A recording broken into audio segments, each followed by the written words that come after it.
Eric Yurjemashki. Present. Matt Crowe. Here. All right, I have proof of posting. Let's stand for the pledge of allegiance, please.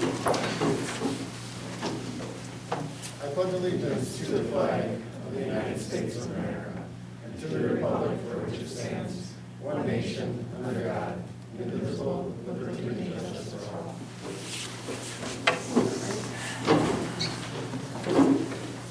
Thank you very much.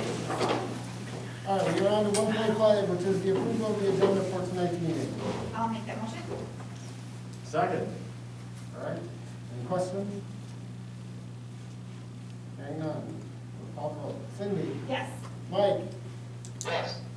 Mary Beth? Yes. Gary? Yes. Barb? Yes. Matt? Yes. And I will vote yes as well. All right, we are on to 2.1, approval of the Board of Education meeting minutes from January 25th of 2021. So moved. Second. We going with Barb? Cindy and Mary Beth got out. Cindy and Matt? Yeah. Okay. Are there any changes or updates? Changes or updates, discussion? All right, hearing none, we'll call the vote. Cindy? Yes. Mike? Yes. Mary Beth? Yes. Gary? Yes. Barb? Yes. Matt? Yes. And I'll vote yes as well. 2.2 is the approval of the payroll accruals / disbursements. I will make a motion to approve the payroll accruals and disbursements. Are there any questions about any of them? Give you a couple seconds to Second. go. Thanks, man. Thank you, man. Left me hanging there. Okay. No questions? I will call the vote. Cindy? Yes. Mike? Yes. Mary Beth? Yes. Gary? Yes. Barb? Yes. Matt? Yes. And I'll vote yes as well. All right, so we're on to public input guidelines. Looks like we have 3 people signed up. I just want to remind you, you have 2 minutes to speak.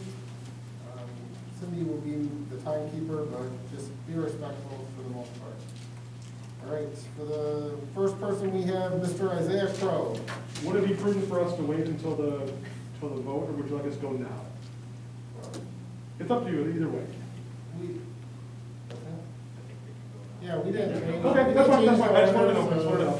All right, so did everybody get the email then that I had sent? Yes. About volleyball with changes with WIA, adding 4 exemptions. Did anybody have any questions that would possibly, that they needed answered tonight? Or any reason that they would vote no, that they would turn their vote? Because that's kind of all I'm here, is to answer any questions if anybody had any that, about that email. Because I know that we've had a history of, the WIA does some things that are kind of weird every once in a while, and they've prevented us from being a part of certain things, and I was just hoping that the board couldn't be as punitive as the WIA, or a little bit more punitive than the WIA in this regard, but I'm hoping that, we can kind of fix this or amend this rule to make it a little bit better for the kids, so. That's all I got, if nobody's got any questions. No questions? All right, we'll move on to the second person, which is Darren Schaefer. Hi, I'm Darren and I'm a junior at Wisconsin Heights. I'm a 3-sport athlete playing volleyball, basketball, and softball. This is my 6th year of club volleyball. I'm here tonight to ask you to please consider allowing us to continue playing in our club volleyball season during WIA high school volleyball season. There are many of us who are currently playing club volleyball who have been since December, while also still playing Heights basketball. We have proven that this can be done without any issues or any positive COVID tests. This year, I am starting to look at colleges, and my education is my top priority, but would also like to play volleyball in college. Club season allows me more exposure to college coaches and allows me to be in a more competitive environment to improve my personal skills for Heights volleyball. I really hope we're able to do both so we're not forced to choose. Thanks for your time. Thank you, Darren. Kylie Doherty. Hello everyone, my name is Kylie Doherty. I'm a junior here at Heights, and as you've probably guessed, I play club volleyball. I would first like to point out that club volleyball is safe. We are doing everything we can to keep it safe. We all wear masks during practices and games, hand sanitizing before and after, social distancing when possible, and limiting fans at tournaments. Being a junior, especially at times like these, club volleyball is very important for getting recruited for college. And again, education is the main priority, but I would like to play volleyball, and getting recruited for college like helps minimize those options, and then I can go from there, if you know what I mean. Okay, playing college volleyball is all I've wanted to do since I was a little girl. And without this postseason, I honestly don't know if that would happen or not. We've all had a lot taken away from us this year, adults and kids alike. I just really don't want this chance for my future to be taken away also. Thank you. Thanks, Don. All right, is there no one zoomed in that wanted to speak that you know? Okay, well then that concludes our public input guidelines. Public input session. Anybody have any questions before we move on? All right, we'll move on to 4.1, which is board president. I just wanted to take the time to tell the admin staff and all of our teaching staff that how much I appreciate their flexibility and their patience with bringing back now Mazel Elementary and the upcoming schedule of bringing back the middle and high school. It has obviously been more stressful because there's a lot of unpredictability involved with it, and it wouldn't be possible without everybody playing their part and being a team player, so I appreciate that. You're That's here. all I have. Well said. All Thanks, right. James, we appreciate the board. 4.2 is district administrator / admin reports. Yeah, we'll just move right on because we'll have our operational planning, which is coming up next. We'll just move right on to the committee area. All right, so moving on to committees, we have three areas of focus. The first one is curriculum. Yep, so under our curriculum section for committees, the first thing we're going to do is have Mr. Dale Green give a brief update on human growth and development and kind of the process that needs to go into that curriculum development. So, Mr. Green, take it away. Thanks, Chairman. Just to update the board, every 3 years, we're required by state statute to review our human growth and development programs. So, it's required that the board appoint an advisory committee to review curriculum, and that committee should be compromised, should have a makeup of parents, healthcare professionals, members of the clergy, board members. So I was part of this committee a number of years ago. So just wanted, and my goal tonight is to give you where we're at and really to give a general move forward deal with your process. Kind of nods that I had to just move forward with this advisory committee. I reached out to Dr. Huff, Pastor Rob Nelson has agreed. Reached out to Mary Beth, who served on the committee as a school nurse years ago. Also to Matt, to be part of the committee, and reached out to 3 sets of parents that also are going to be part of the committee. So the committee's ready to go. Looking at our first meeting to be February 25th. So I'll reach out to the committee if we get nods to the head tonight to just move forward with the review of our human growth and development. Anybody have any questions for me? You got it under control. Yep. It's like you're surrounding yourself with some good people and Yeah. all good. Okay, sounds like a plan. I'll be back, looking to be back March, April, just with our recommendations and with, just to give you guys an update. I don't know if it needs to be officially approved by the board, but I'll look into that as well. But I'll follow up with you in March. Thank Thanks, you. Dale. Thanks, Dale. Second part of this is adding new members and figuring out. Yep, so second part of our curriculum committee is just giving our updates to operational planning. So I'm going to hop up for this one.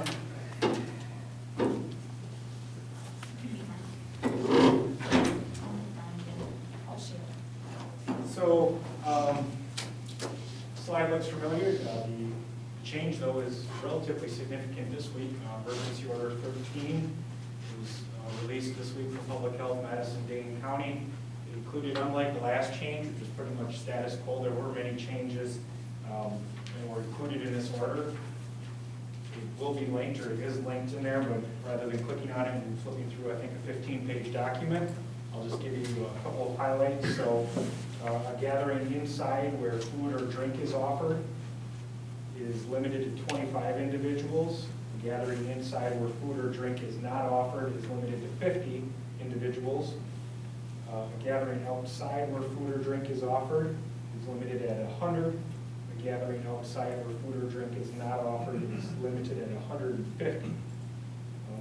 Probably the most pertinent to this group is games and competitions are allowed for all sports, and that would include medium and high-risk activities, which were previously banned. However, the key thing to understand is even within that context, the limit for medium and high-risk activities indoors is 25 individuals. So think basketball, Friday night's regional girls basketball game as an example.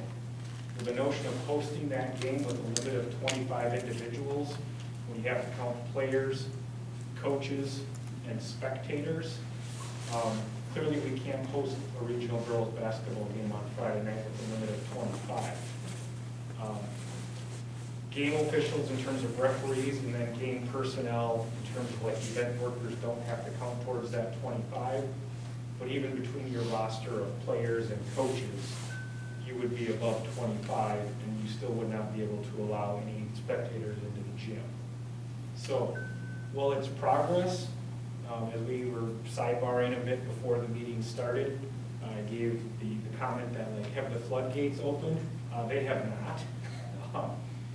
Has more water started to come through? Yes, but we certainly have not, or not we, but the county has certainly not just opened things up, wide open per se. Now where this comes in and is helpful though, is as we talked about the alternate fall seasons and our concerns with possibly practicing outside for things like soccer and football, not unlike the fears that we had with practicing inside for basketball in the winter. Until we were able to do that locally, we were then thinking we were going to have to travel outside the county to even practice, and that was tough to fathom.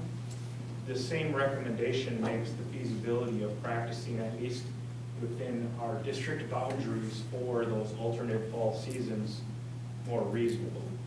So I guess the long story short on this 15-page order is similar to what we've talked about. Public health is turning the dial as well. This is less restrictive than it was previously. It provides hope that if the public health situation continues to improve, that maybe in the alternate fall season, maybe we could host a volleyball game. That would be nice. So we will see how things continue to progress. Face coverings obviously required. And that, that you cannot maintain physical distancing, well then it's 25 people indoors and 100 people outdoors, which clearly basketball, volleyball, football, you're not able to maintain the physical distancing at all times during competition. The other thing related to instruction is, contrary to the email that you may have seen come through, there was no changes in the 6 foot of distancing in terms of what public health has put out.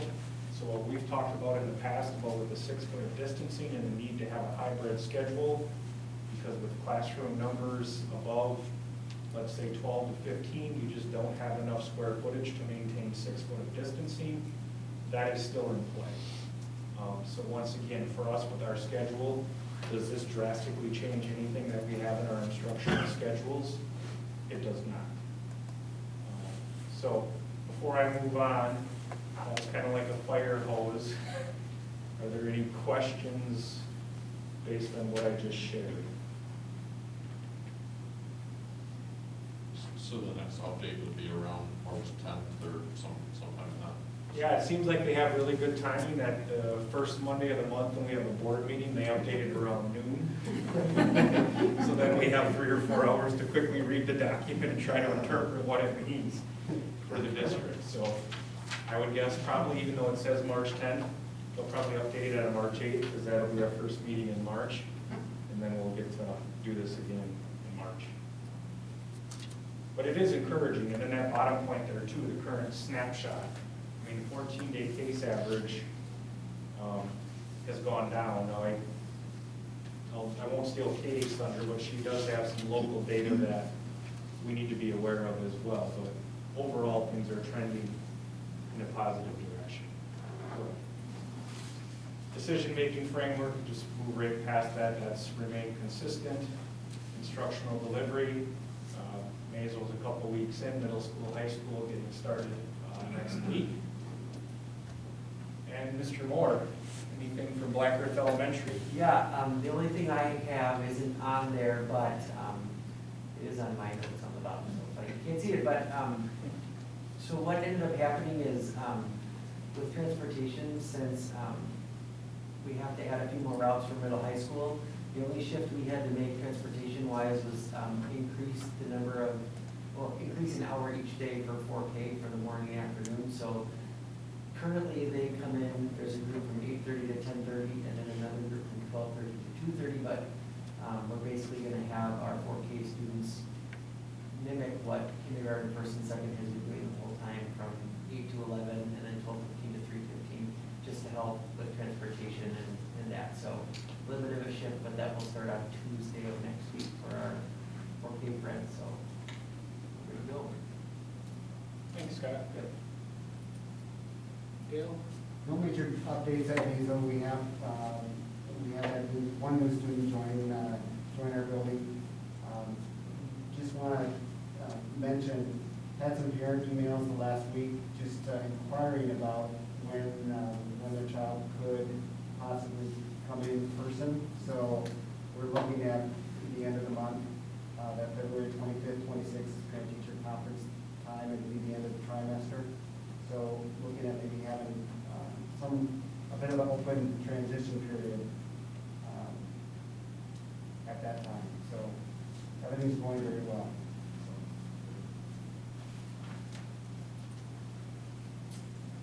The middle school, high school, we've been busy, so since we had our last meeting, all of these things have been done. So if you have a middle school or high school student, there's been a lot of emails being pushed out and a lot of documents for parents and for students.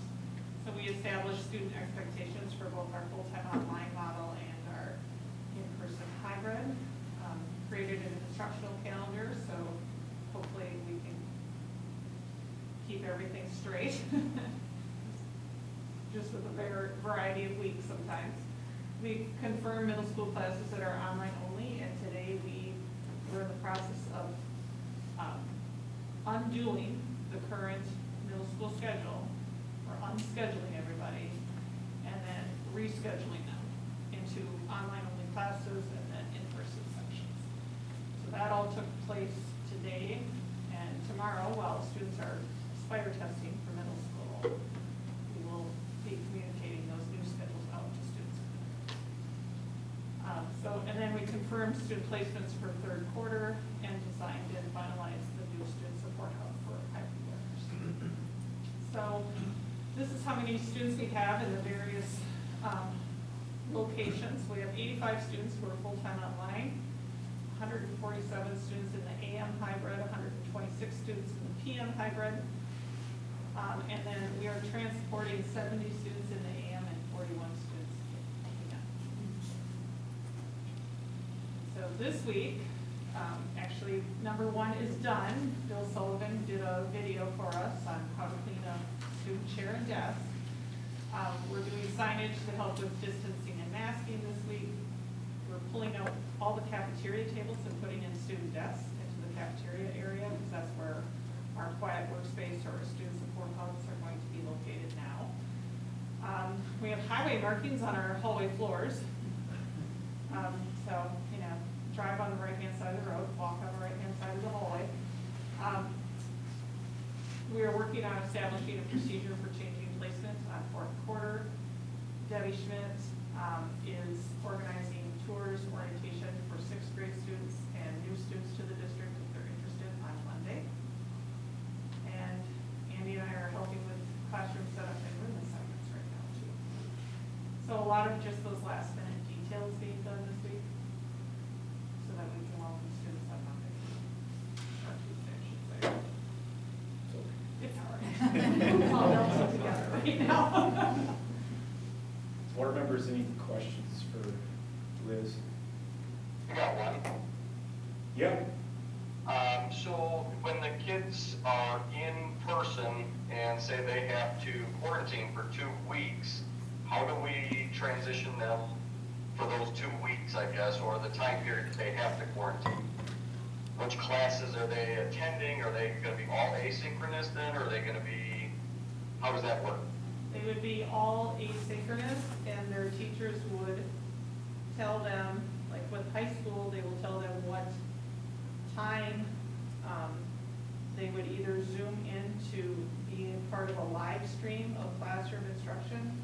And some of our teachers are pushing out recordings of live instruction to students, so it will depend primarily at the high school level on the teacher. And then Okay, so the middle- teacher will let them know what they need to do then for each Yeah, class. when they should show up on Perfect. Zoom for class.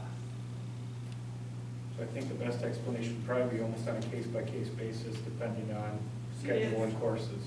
Right, it is very much on a case-by-case basis. So middle school, like I said, we created online only sections, and we're rescheduling kids into those online only sections.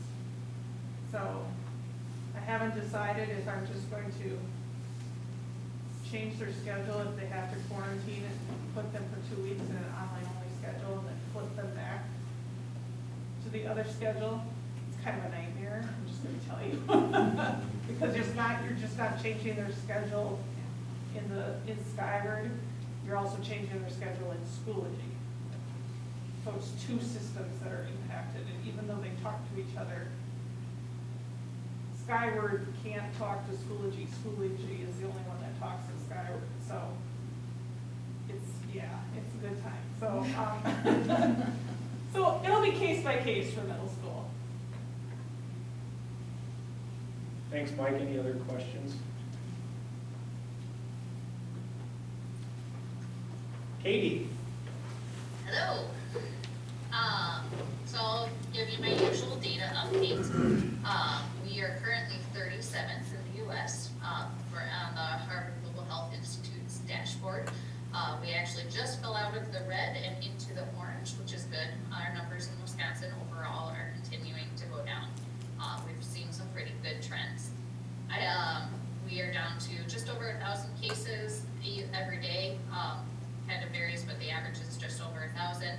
Our percent positive is gonna look a little crazy. And I mean, it's low, which is good, but this is where we're starting to see the impact on testing.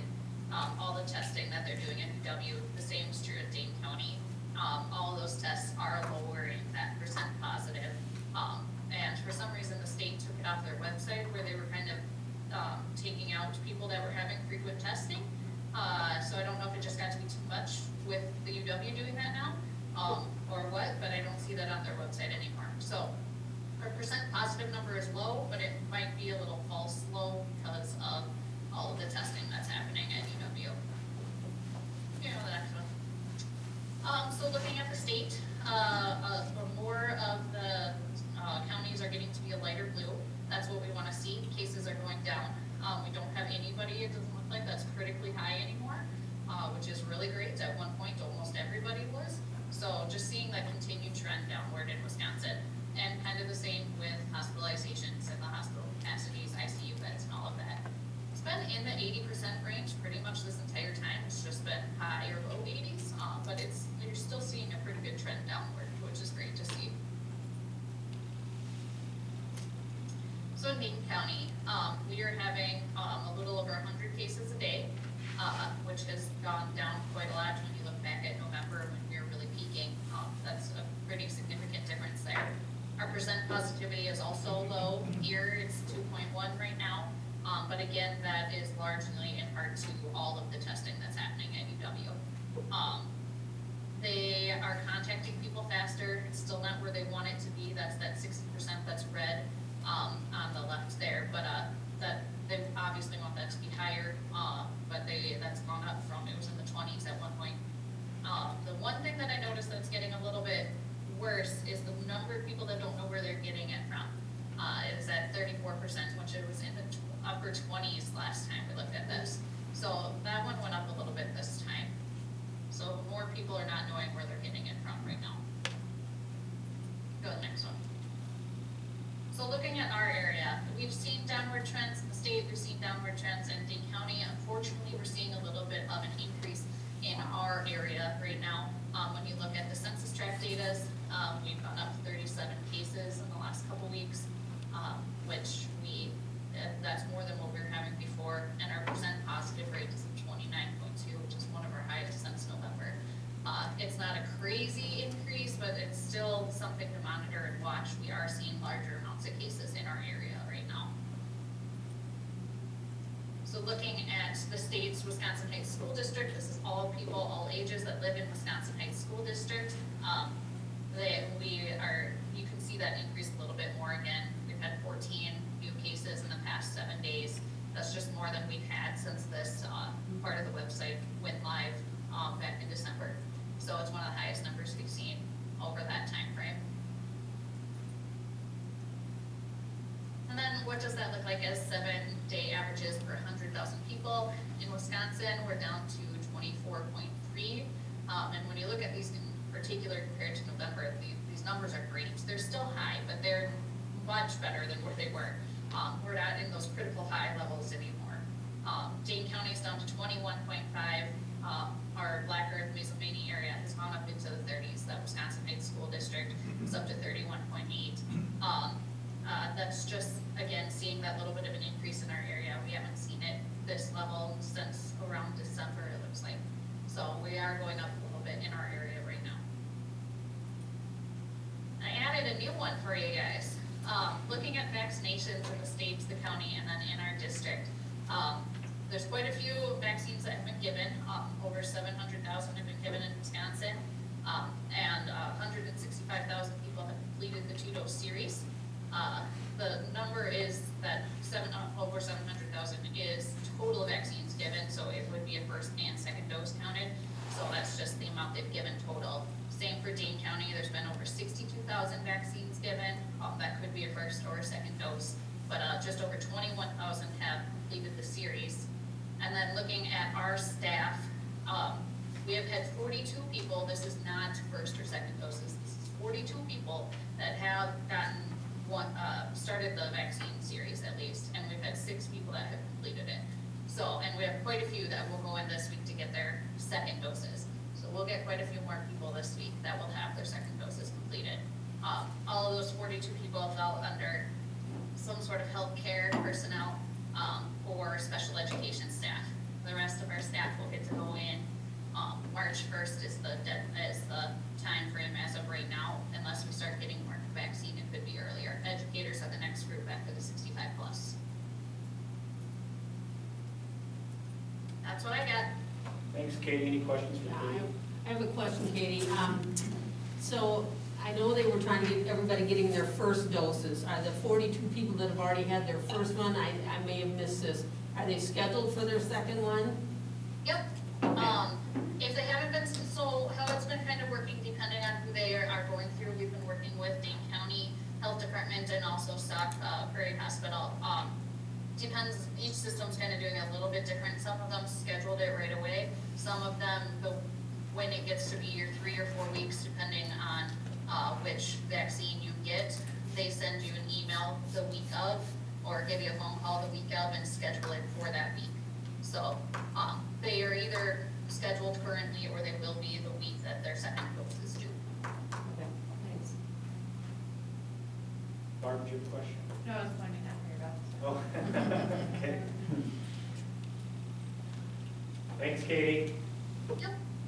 All right, this is the week of Tasha Shu, and I talked with her last week finalizing some details, and if you are looking for a positive message full of hope, then Zoom in on 7 o'clock Thursday night, because she is just delightful to talk with, and I think it is something that is a message that at this time of the year and at this time of a school year like this, that we all should also pay attention to.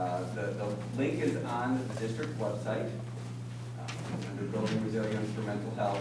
It's easy to find, and it is sponsored by our Wisconsin High School District Equity Advisory Council and High School Social Justice Group. We hope that this topic of mental health will be something we'll continue to bring awareness to, as well as other topics of equity and social justice. And so bring people in a speaker type, and one day we'll be in person to have a speaker present in person. And then, as I said before, 1 o'clock for the middle school, high school students, she will present to. All right, next slide. And then that's not the only thing we're doing in special education and student services. Our annual child development screening, or Child Find, will take place February 15th. To screen kids ages 2 to 5. And big thank you to Becky Schutz, Julie Horner, and Anna Rowland for planning this. I was surprised that we have about the same amount of families that have signed up this year as in the past. We're going to do it quite a bit differently. In the past, so the family would rotate through stations, and we had our staff. We have 2 staff that would man each station, and now we are having 1 staff deliver the entire developmental screening. So we have 3 people booked pretty solid from 11 o'clock to 6 o'clock on Monday, February 15th. So, we're looking forward to it, but yeah, it'll be a different day. Becky promised that there will be some balloons, but not as many as in the past. And then the Connections team is a tutoring and mentoring at the middle school, high school. That's to start 2nd semester. So students in grades 10 through 12 have volunteered and stepped up, and we have some training that's going on, and they're going to tutor kids who are grades 6 through 9. And Debbie Schmidt and Julie Horner have been working hard getting this off the ground, and it's actually the kids who are going to lead some of the 6th grade transition tours are the kids from this Connections team. Yeah, so they applied. We had to do some vetting, and we didn't refuse anyone, but it's something that we will get some training, and it's a good group of kids. And then last, the Equity Advisory Council continuing to meet monthly. Thursdays 5 to 6, we have a terrific group of parents that Zoom in, and getting their families' experiences, and so much of this work, as I say, is somewhat preventative. When I think of what happened in Sun Prairie and some of the things that staff with their sensitivity training and cultural responsiveness in their teaching, what they don't do is never makes the news and never gets to the school board, thankfully. But in some school districts' experiences, like Sun Prairie, if it's not done right, and if we don't really gather this feedback and get it out into the hands of staff, then sometimes you're doing damage control. So a lot of great work with that group. We've had all our administrators have Zoomed in at one time or another, and so yeah, it's something that again, one day we will be in person, and one day maybe we'll have food to share. That's all I have. Thanks, man. Andy's obviously not here. He's up in the Dells tonight. We're hosting a basketball game in the Dells. So just said I would kind of go through his updates, but this really is the updates that came today in light of the updated public health order. So this is essentially what I said at the beginning of the meeting, just in a bulleted list format in terms of the numbers that are allowed and kind of what it looks like with practices and other things. So Bev, if you want to go on to the next one. Kind of a synopsis of where we're at right now on turning the dial and what the alternate fall seasons are going to look like. So you can see where we're at with facility use right now. And then the alternate fall updates, Andy had talked a little bit about this previously with cross-country, some of the capital schools joining with the Rock Valley. You can then see what we have as of now for schedules for volleyball, boys soccer, and football. And we've talked about, yeah, the great unknown at this point is transportation. And how is that going to look? Are we going to be able to get enough bus availability between that and the school routes and everything else that admittedly will be a work in progress as we get to these dates and see where things are at. Some celebrations, recap of where we're at. Probably saw it on social media and maybe heard it from neighbor or friend or somebody else, but boys swim with our co-op with SOC had a phenomenal season, and the Heights students were a phenomenal part of the season. So shout out to Matthew, Sam, and Evan for a phenomenal job and being a part of a fourth place state team, the sectional champion team, and then, you know, competing at a state meet, which is always a huge accomplishment. So kudos to them. Hockey team won the regional and is playing in sectionals. Girls basketball, talked about them playing Friday night at Barnaville. Palmyra Eagle do we know it's them already? It's Palmyra Eagle or Johnson Creek. Okay. I knew they were in there. I couldn't remember the other one. So that'll be Friday night.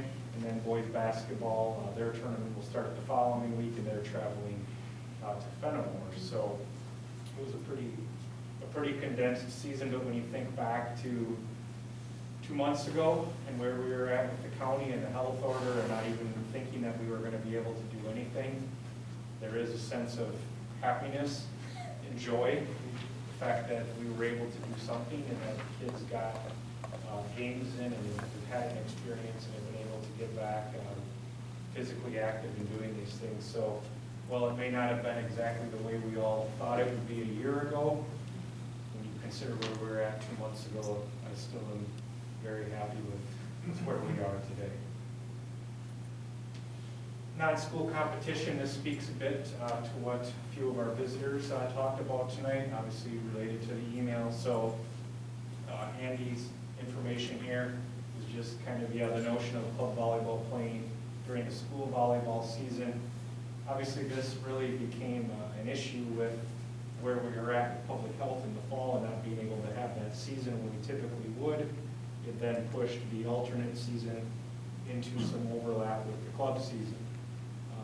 As Andy had mentioned in his message he had sent to you guys as board members, it was less of an issue in winter because the club or the AAU type season for basketball wasn't necessarily overlapping at a heavy level with the school season.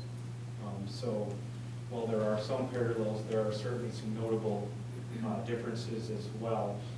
So really just kind of putting it out there, eyes wide open, is that, you know, at this point I think given the differences that there are between where we were at 2 months ago and where the club seasons lie, you know, the recommendation for later in the agenda when the board approves the alternate fall season would just be to kind of take the stance that within the confines of what the WIA is saying is permissible for the 4 events is something that the school district, in this case, I think Andy is willing to work with that and to work with our students and our athletes and their families on that as well as we move forward. So I can't remember which one's next. Anything else on athletics for right now? Sorry, I couldn't remember which slide was next. Okay. So yeah, food service, didn't have numbers today to share, but Rebecca continues to communicate with families and work on curbside pickup and how we can most efficiently but yet still provide the needed service. And then the other pieces with our staffing and ensuring that we have enough staff to take care of all of this. So beginning next week, that will be a Wednesday pickup. So just kind of some dates on the calendar. Obviously tonight, the 8th. Next week we get started with the 6-bowl hybrid. 2 weeks from now, by then Liz and her middle school, high school crew will be 4 days deep, 5 days deep into their in-person learning, so I'm sure they'll have some experiences to share, and they will learn a lot, I'm sure, in the first couple days, which is exciting. And then parent-teacher conferences. One thing, when this is all said and done, there will be a lot of things that we learned from 11 months of challenges, and I guess by the time it's done, it'll probably be 18 to 24 months of challenges. But the thing with parent-teacher conferences, I think that's one lesson that we can take a step back from our experience in the fall, and then what we're anticipating here in February, and say, is that something that maybe we do better in the future? And there is an element of both in-person and online, making that available, because our turnout in the fall was absolutely phenomenal. It's always great at the elementary schools. Usually it's not as great at the middle school, high school, and that's not just here, that's everywhere. I lived that as a principal as well.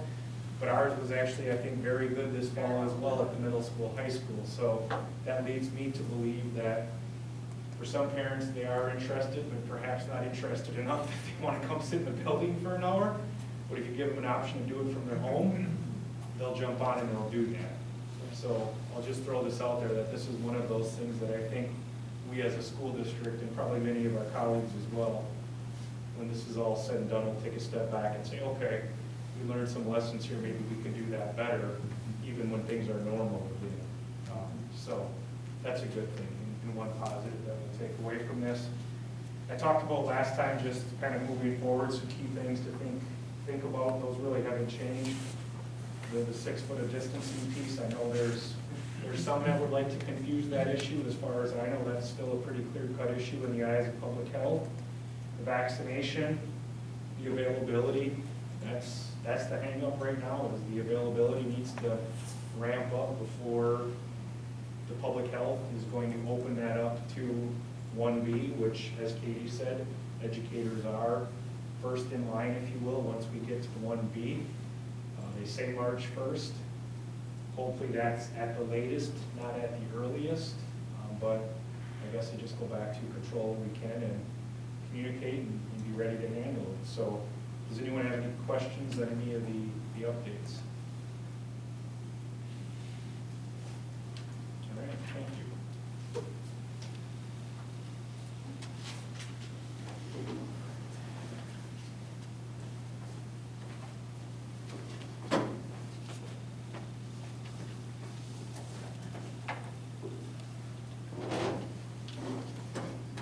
Okay, so if nobody has anything else for curriculum, we'll move on to our second focal point, which is employee relations. So we have Mary Michelle as our chairperson. Is there anything that we pass on? I didn't know if anybody had anything to discuss off these.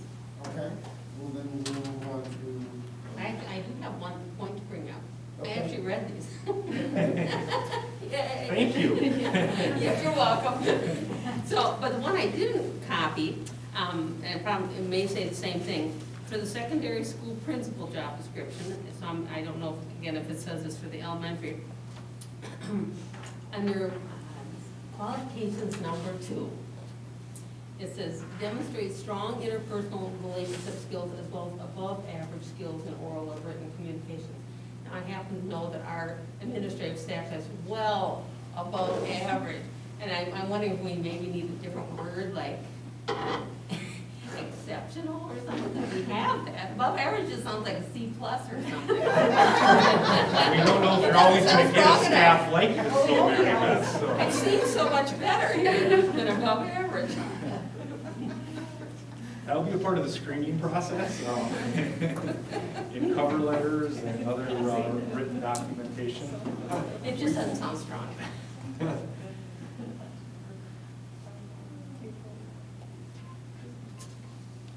I appreciate the fact that you read the job descriptions. Right here. So this has been on a long-term to-do list for quite some time with job descriptions. I'll give a shout out to Bev. In our weekly meetings, we've talked about this and just said, all right, there's never going to be a good time, let's just dive in. Bev has looked at our previous job descriptions, and then use this term a lot, height-sized, our descriptions in conjunction with neighboring school districts and what their language is. And then we went through those together and kind of went back and forth. Then these were shared with the administrative team for their feedback. Does it sound right? Does it sound appropriate? So kind of putting it in front of the board for, I guess if you want to think about it in policy terms, kind of a first reading tonight. Would like to bring this back at more than likely the next board meeting and have these get board approval. And then our internal process would be, once we get through the administrative, well, then we will start to review other job descriptions in the district so we can kind of get through all of these. If you recall, once upon a time, these lived in policy, which was not a great practice. So we don't want these necessarily to live in policy, but they do need to be something that has been reviewed by the board and approved by the board. So that's where we're at on job descriptions. I just want to say kudos to the admin team on their collaboration. I would say a little relieved in seeing what the outcome was. I'm not sure I would have had the excitement had it been something else. But I think this allows the time, the energy, the focus for what the roles deserve. And kudos to Dale and Scott up to this point. Many a times when I've thought about inquiring questions about certain things, it's like you two are in the building with kiddos all day, every day, and so certainly it's understandable why the roles have been what they have been, but to think of you as dual duty principals, I think requires extra kudos, but also to say I think the future is exciting as this presents itself. Agreed. All right, well, there's no action that needs to be taken tonight. These are just put them down in written format so everybody can kind of see them and get eyes on them. So you guys don't have any objections, we'll just bring it back at a future meeting and move over at that time. Sounds good? Sounds good. Yeah, so if you're bored and have not read them yet and you find yourself wanting to read them more carefully and you see something, please let me know prior to our next meeting because, yeah, obviously, we would rather get it right on the front end. We've had a lot of sets of eyes look at them, but I also know that I've looked at some documents 20 times and then realize there's a typo still. So please let us know if you see anything. All right. Anybody have anything else for employee relations? Hearing none, we'll move on to our third focal point, which is facilities and transportation. Mike Wagner is our chairperson. It says reps from PSI will join the meeting and provide updates pertaining to the following: auditorium planning, as well as the planning process for the new elementary. Mike, do you have anything? Nope, just look forward to hearing the updates. Okay. Hey, Chris, it's Jordan. Bev told me that you were on the attendee list on Zoom, so if you wanted to, thank you, sir. It's good to hear your voice. I missed you. I think it's been a couple hours since I last talked to you. At least, yeah, 3 or 4. Hope everyone had a good rest of your day. If you want to jump in and go through some updates. So, a lot happened last week. We've had our first design meeting with the Wisconsin DOT about the highway. Based on the initial submission, they don't believe there's any need for street light or anything else. We should be receiving the final recommendations from them hopefully this week, if not early next week. It's taking a little longer than we anticipated this, but taking a little longer than normal just because with COVID, there's not a good way to do true traffic planning because traffic counts don't exist at this point that are really worth anything. So we've done some calculations and we're working directly with the Wisconsin DOT to make sure that everyone's on the same page with that. Anything that we would assume at this point is kind of what we talked about very early on, either signage or something along that line, just to announce the area.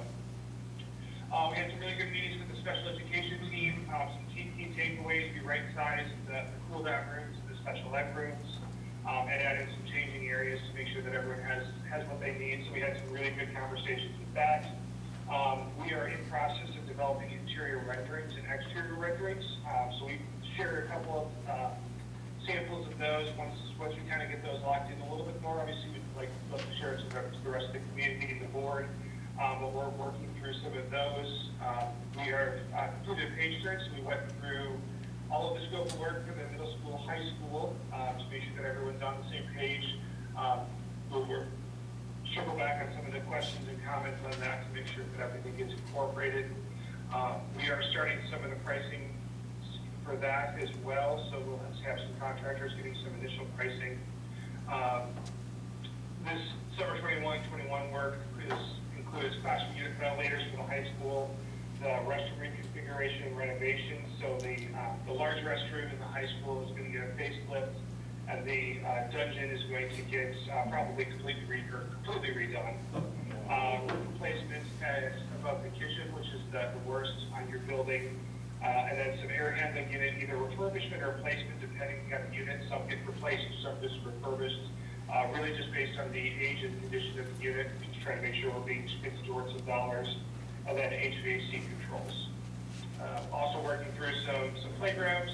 So these are some initial images of the first through fifth grade playground, and the other one, the kindergarten playground. So again, working through some of those details, making sure that we get everything that's moving forward. So a lot of good progress.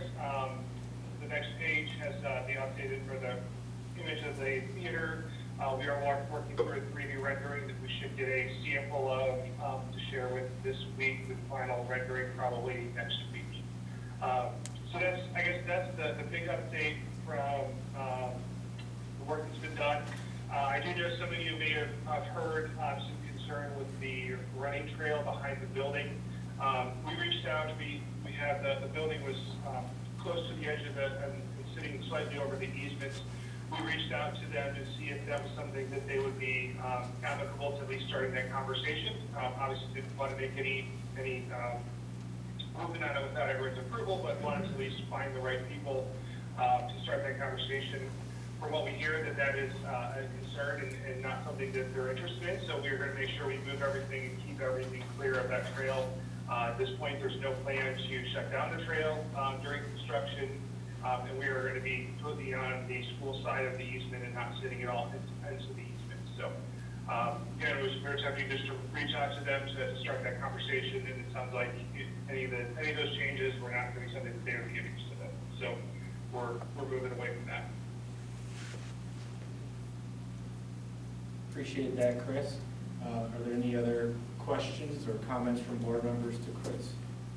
I was just gonna say, can you hear me, Chris? I don't know how loud I have to yell. How helpful some of the visual renderings were at one of the meetings, and kind of in thinking a theme that often comes up is this whole notion of continuity between this new, more modernized elementary into the middle school and high school.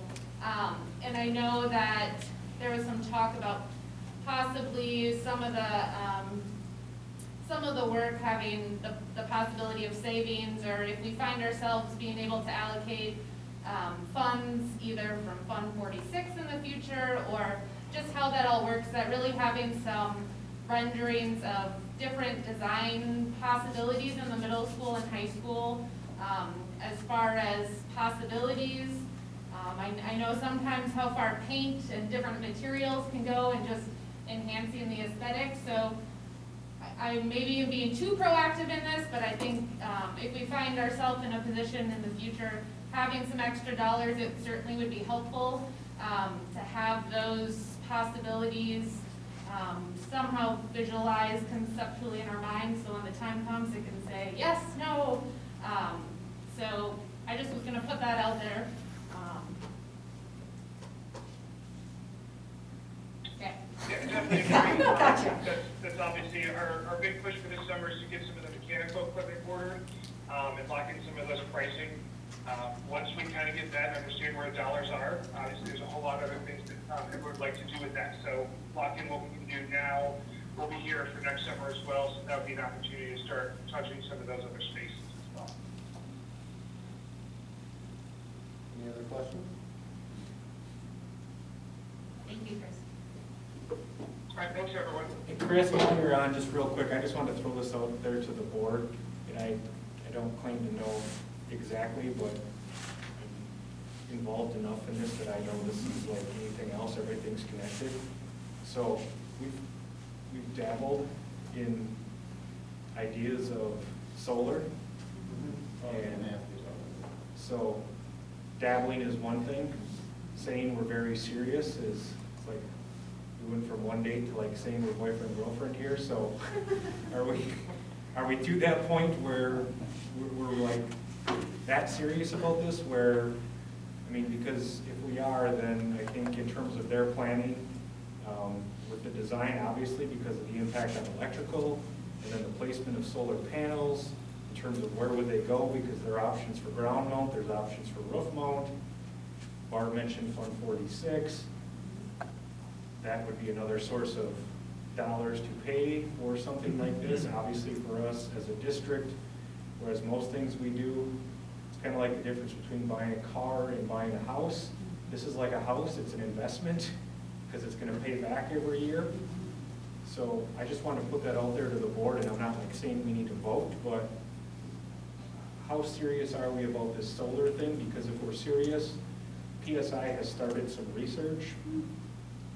I've seen some initial research, but I think it would be good for them to know, like, hey, Heights is really serious about this, so it's time to move beyond some research and like basically present, here's what it could be, thumbs up or thumbs down. So I just wanted to put that out there now for you to have a little bit of dialogue on. So do we have any idea what the financial impact would be? In terms of the initial investment or the payoff, Yeah, or both? for putting solar in. So Chris, initial investment, I mean, if I remember correctly, the very loose estimate that I heard at one point was about $1 million, and that would be like a complete solar field that would put us almost at like net zero. I don't know if you have anything updated from that initial estimate. I do not. I'm going to text our solar engineer to see if he had anything new, but that last conversation was probably the latest information. So when we say net zero, like basically, yes, we would be producing just about all of the electricity that we needed for this site based on the solar that we would install. I think I'd love to see a presentation. I know that's why I kind of was thinking Fund 46 is out there, and you know, and a lot of the stuff that had been on there previously that will now be taken care of with, you know, the referendum dollars. It'd be nice to have an updated list to see where other needs are present, you know, where the funds sit, where we think some of those funds maybe need to be prioritized before that, or I don't know, again, just some bigger picture of initial investment, payback, how much then, you talked about the electrical and mechanical refurbishment, you know, does that change then the dollars through the referenda? I mean, there's so many variables that I think would have to be connected kind of before we vote on it, that I think moving towards a presentation surely wouldn't hurt. And I think part of the Fund 46 changes a lot now that we've got the referendum, because a lot of those items will be removed. Yeah. And so we really need to reallocate a lot of those funds and really see what would it be like to add. I would love to see us have that conversation, because I think in the long run, it would be just such a benefit to us as a district, you know, financially, to the students. Hopefully, you know, we can get some curriculum going on that. I mean, I just think that there's so many opportunities for us to do with solar. And initially, I mean, so the investment, like I said, this is a loose estimate, was around $1,000 or $1 million, excuse me. The payback was around 10 years. So when you think about $100,000 to $200,000 a year that we're not spending on utility bills, but rather that we're able to then use in the fund from budget, that's why this one is more of potentially an investment versus just an expense, because now those are dollars we're using for something else. We can afford it, I'd love to see it happen. Well, I do remember a prior meeting where Jim Lee was sitting right there, and he told them, you know, to put in an electric box and make sure that they're compatible with the solar panels. He made that initial, I guess, push. But, yeah, we want to do it, they want to do a presentation, I think we'd be open for that. Does PSI work with a firm or firms concerning this? I know what At the convention, Eagle Point out of Dubuque is always there, and I know they're extremely reputable. And when we looked at them, we're still having testing done at our home. I mean, they had a plan that was just very detailed, and they would do the same thing, I'm sure, for the school district. But I'm sure PSI has a firm or firms as well to do that. But that'd be a great place to start, Barb, to give a presentation and some rough idea. Yeah. So solar is certainly something that they've done with a number of districts. Chris, I believe the one that I heard from Jim was McQuantico, in terms of a Wisconsin district, is that correct? In Quantico, we did Milwaukee Public Schools. There's the two that come to mind right now, and we've done a lot in the Chicagoland area as well. Well, and I think, the school. I can get you guys a list of some of the other ones as well. The school connection magazine that WASB sends out, I remember a few months ago, they had like a 10-page spread in there about various school districts. So it certainly seems it's on the up and up.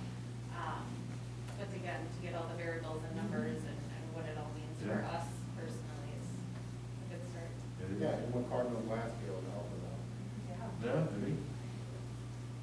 Well, I guess, sorry, go ahead. This is in the category of rough estimate too, but what's the longevity of a solar field for sort of rough or relative maintenance free before you have to start investing in replacement panel? Chris, you have a stab in the dark at that? I do, but I'll let you answer first. If you have a snips in the dirt, I have not seen the latest numbers. I apologize for that. I was not necessarily up on all of our solar conversations. So what I feel like it was like 25. It was, yeah, around 20 years was basically maintenance free. And I mean, what you start to lose is just on the quality of it, so you're not producing as much electricity because of the quality of the panel. Sure. But that was around 20 years. So I guess what I'm hearing now is there's still definitely some interest, so why don't we try to go from some rough estimates to perhaps a little more detailed information and get a presentation? Because just like we talked about with the auditorium, if we're gonna do this, I don't know that the time is gonna be any better than doing right now, because they're gonna be here, they're gonna have the labor here, they're gonna have the machines here. This is one where, I mean, yeah, the timing is right. Chris, aside from solar panels, are there any other, benefits to looking at other electrical usage of, or other forms of, like a geothermal or? Geothermal. So we've done a couple wind farms as well. Their maintenance cost is a little higher on those. We've seen a lot of schools moving to the solar, just because, as Jordan indicated, maintenance is practically, there's nothing there. The ones we put in, they don't track the sun, so there's no motors. The ones that track it, they move with the sun, usually performs slightly better, but that's really offset by the cost of all the motors and everything else that could break. So stuff that we do is fixed. I believe it's all south-facing, so it's maintenance free, and it's just money off of your utility bills. Like I said, we've done a couple wind farms. People have started to move away from that just because of the maintenance and obviously the size of that on your campus. Yeah. We also have the area with it being very swampy for solar panels. Yeah. We don't have a lot of other use for that space. Well, I mean,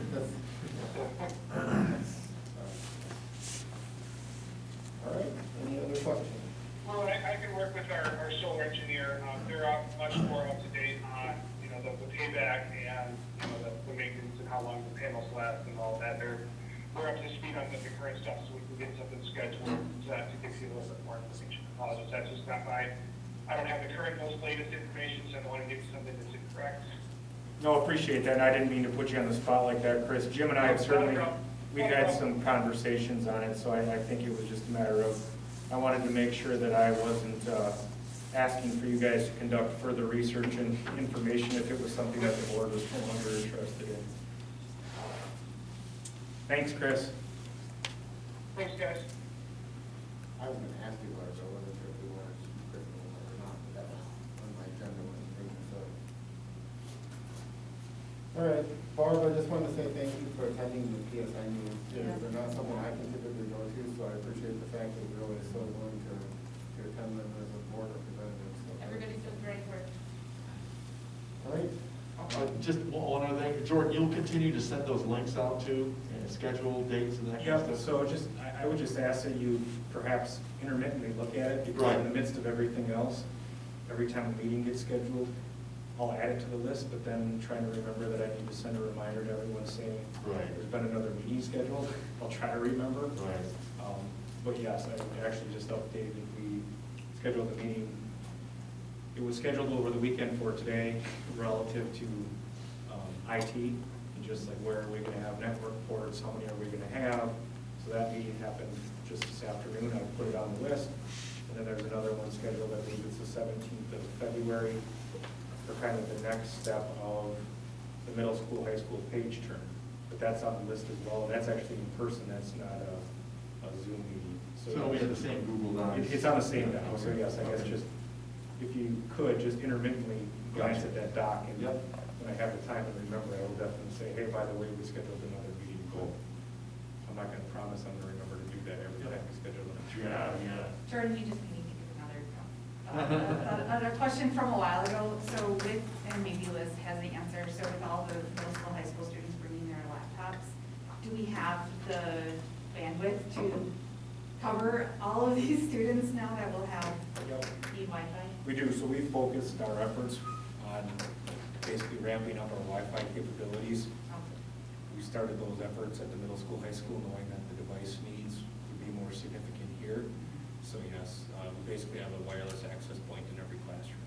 And that'll be a part of actually, so what we went through today, talking about the elementary school, was having a wireless access point in every elementary classroom, positioned by the door, so it would also then broadcast some to keep you covered when you're in the hallways, but it would focus on the classroom. So I mean, the notion of having 20 to 25 kids in every classroom at some point and being on a wireless device, we will have the capacity to support that. We will not have a wired computer lab in the elementary school.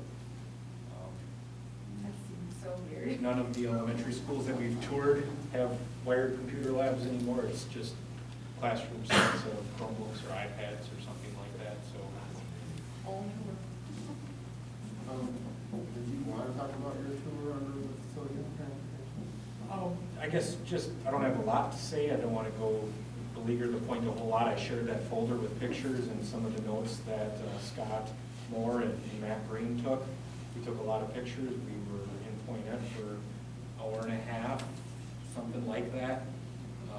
It was good to see a school district of similar size and what they were able to do with a recent referendum where they just completed the work.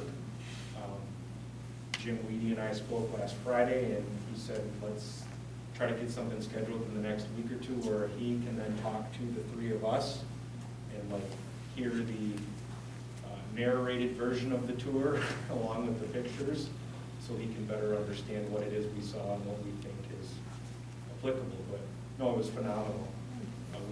We all commented afterwards that it was very worthwhile, and we saw some things that we think are very transferable to our environment. I think I almost compared it to like the parade of homes, you know, that there are so many possibilities and so many things out there that until you see a rendering of it or see it in person, that you're not even aware. So I think that was a really cool opportunity. And by the notes, I think you picked up on a lot of great stuff. Well, like the Parade of Homes, I toured a school down in Oregon, and like the Parade of Homes, that was like, $1 million home, and this was more like a $500,000 home, during the Parade of Homes, so it's.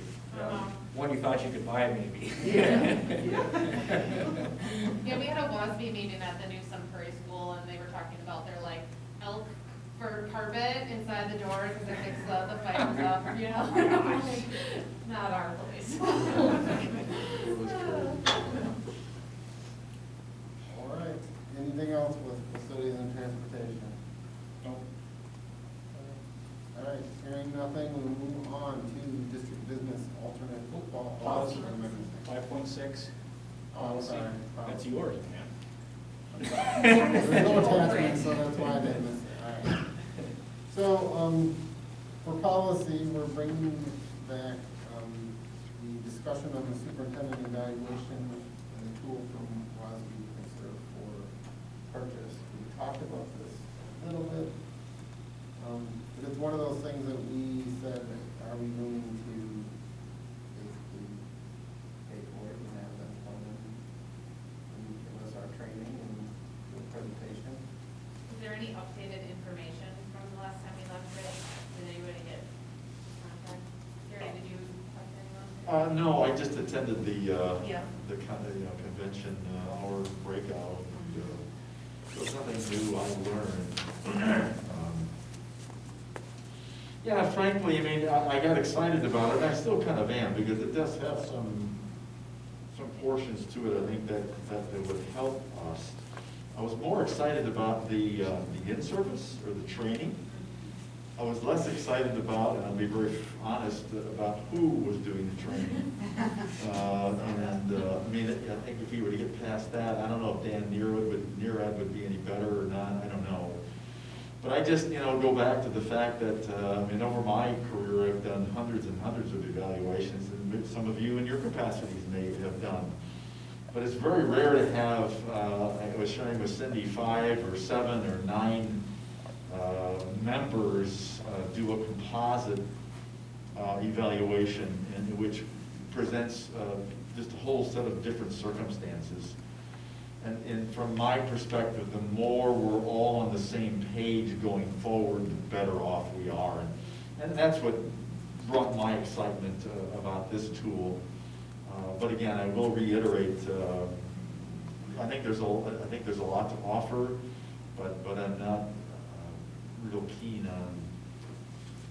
I'm keen on the training. Anytime we can educate ourselves to be better at what we do, I think I'm an advocate for that. I just don't know about the personnel assigned to do those kinds of things at this point. Yeah, I went in to the convention wanting to watch their session, and, I still am not thrilled with their format. I think it's Right. very similar to the strong model that we're already using.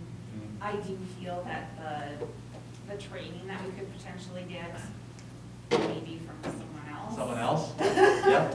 Would be super ideal, because I agree. I think that having the 7 of us sit in a room and try to come together and bring those thoughts together is difficult, because, it's easier to do it one-on-one with, one of your employees, but to do it as a larger group, I think it's difficult, because you gotta make sure everybody gets their voice, and make sure everybody, understands the question, and, there's just so many variables, so I think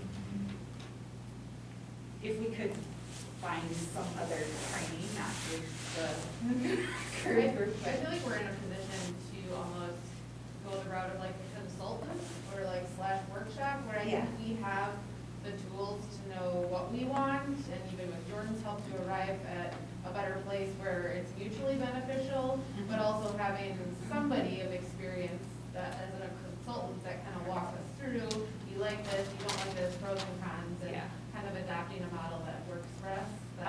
I agree, and one thing I do like about their model is, instead of us looking at every single one of those sections of the strong model, is really focusing on like 1 or 2 or 3 even, and really focusing on those instead of all, or many it is, like 8 or something like that. I think that just got really overwhelming.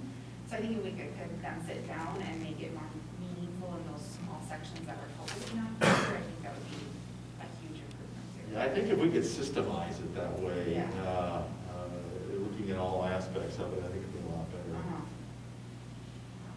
Jared, you got any, good people in your back pocket of who you like? On this topic, not really, because I don't talk to school boards a whole lot about how they evaluate their superintendents. So I don't know if there's a direction you want me to go or something you want me to do.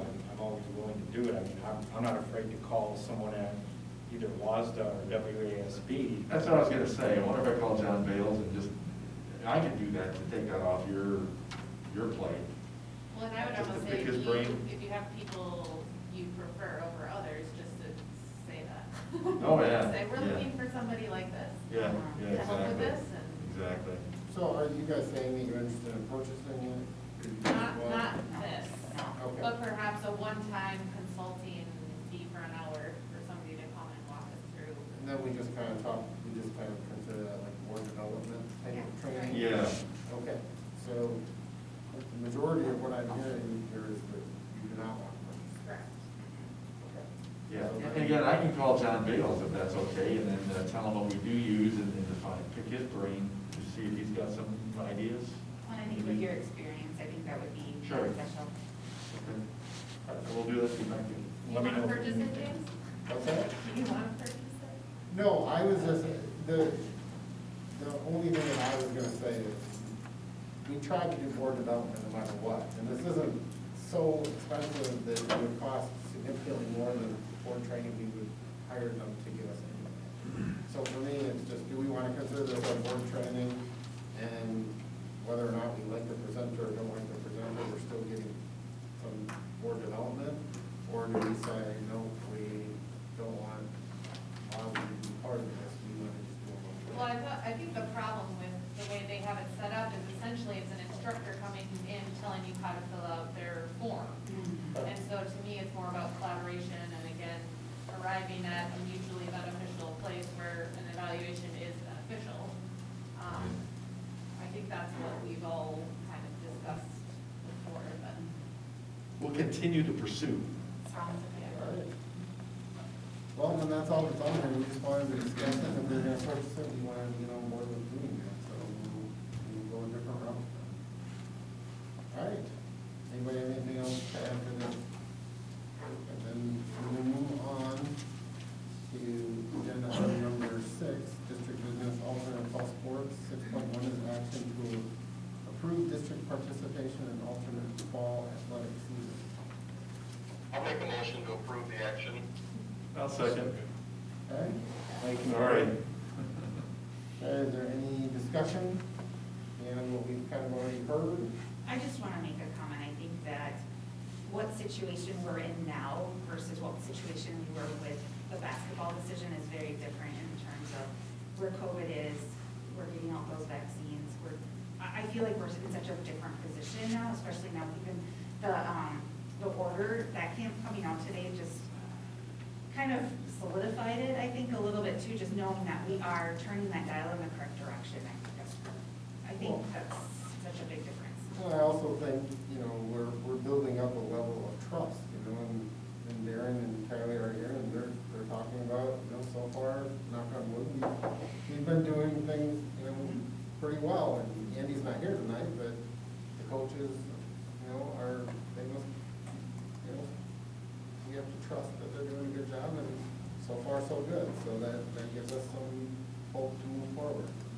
I think personally what drove me forward is Andy's explanation, and of course, I know Darren and Kylie play club, and my niece plays club.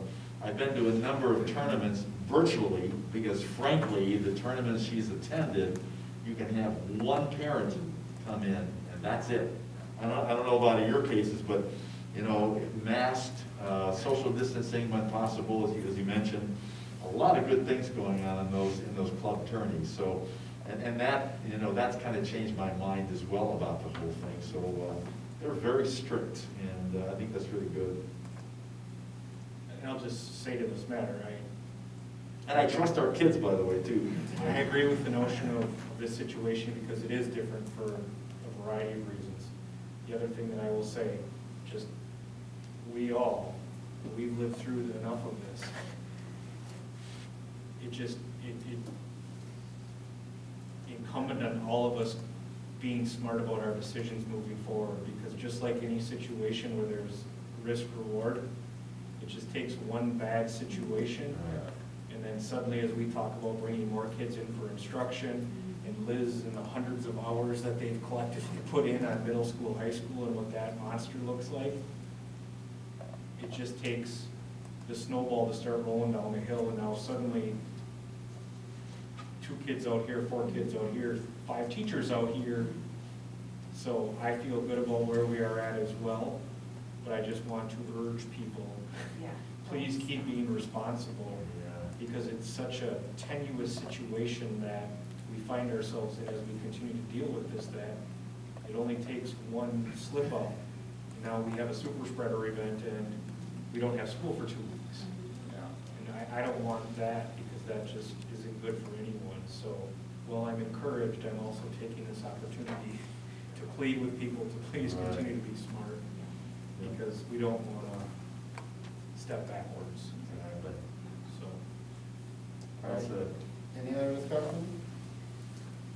Okay, well, we have a first and a second, so we will call the vote. Cindy? Yes. Mike? Yes. Mary Beth? Yes. Gary? Yes. Barb? Yes. Matt? Yes. And I'll vote yes as well. Thank you. All right, on to 7.1, donation. Action to approve a donation of books from the Blackbird Library with a value of $863.40. I'll make that motion. Mary Beth. Give Mary Beth. Hey. Yay. You were quietly, but I think she won out. Thank you to the library. Thank you, guys. Thank you, guys.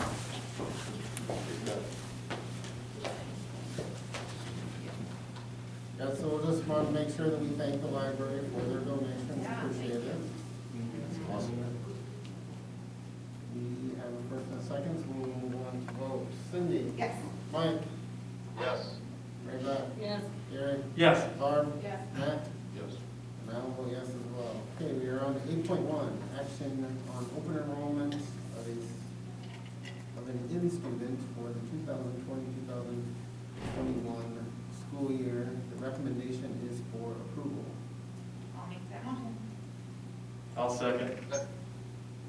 Gary, son. Any discussion? Hearing none. We'll call the vote. Cindy? Yes. Mike? Yes. Mary Beth? Yes. Gary? Yes. Barb? Yes. Matt?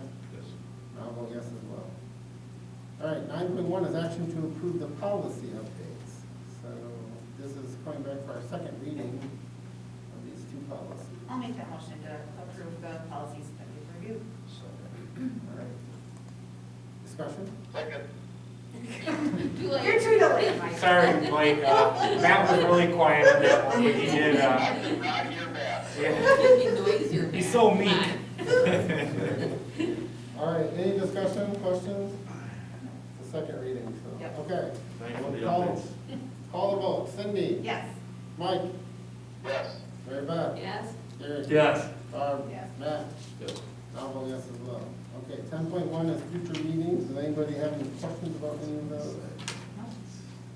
Okay, so then we will do a roll call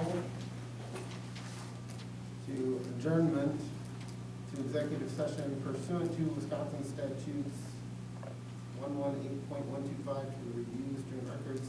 When the executive session ends, the school board meeting is adjourned. So we just call, let's do a roll call vote, right? Yep, Correct. Mike Wagner, Yes. Cindy Bighton. Here. Yes. James Garman, Yes. Mary Beth Shaw. Yes. Gary Demashki. Yes. Matt Crowe. Yes. All right, thank you all. We will take a quick break and then we'll come back and.